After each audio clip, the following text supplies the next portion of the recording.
Hey there, Grumpy Old Fart here. I'm doing a UFO sighting video on the Calvine, Scotland sighting from 1990. Before I get into this, though, if you enjoy my content, it would really help me out if you would hit the like button, subscribe to my channel, share my content on social media, and post a comment or two. Remember, I welcome your comments, even if you disagree with me. If you enjoy a good book, check out my author page on Amazon.com. My pen name is H.L. Anderson. You can find all of my books there. I like to think I write good stories that make you think. Hope you find some of them you like, and I hope you enjoy them. All right. Calvine, Scotland, 1990. August 4th, 1990 to be precise. Two hikers. I've heard a report that they were poachers, but I have no clarification on that. So I've heard both stories. I'm going to say hikers. Two hikers near Calvine, Scotland, saw a huge diamond-shaped flying object. It was hovering silently near some trees. The frightened men hid under a tree and readied a camera that one of them was carrying. This guy stepped out to take a picture of the thing. A British jet fighter, possibly a Harrier, had begun to circle the craft. The man took 6 photos, clearly depicting the craft and the jet circling it. Then the craft shot up into the sky and disappeared. Now, photos of UFOs are not that big a deal. People get them all the time. Usually they're debunked. There's people in the government, oh no, it's faked, or people, skeptics are like, oh, it's faked, But this is where the story gets a little interesting. The two men, hotel workers, returned to work and told their co-workers about it, and they were advised to go to the newspaper, which they did. The newspaper wanted to get a statement from the RAF before printing the story, so they contacted the military. Long story short, all of the negatives and all of the photos disappeared.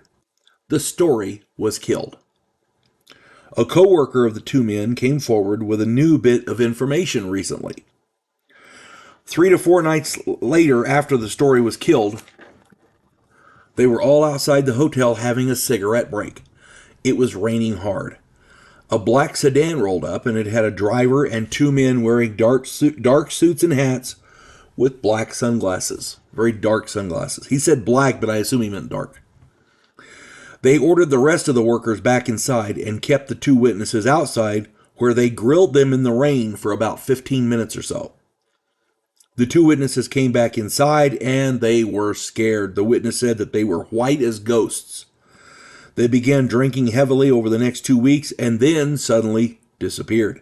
Nobody has seen them since. Now, that right there is weird, but it's all hearsay. It's all, I heard this, or they said that.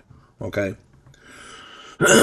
Now, recently, RAF press officer at the time, his name is Craig Lindsay, produced one of the prints, which he secretly kept. And he gave it to an investigative journalist named David Clark. This is how we know what's in the picture. It really is an astonishing photo. You got to go see it. Just look up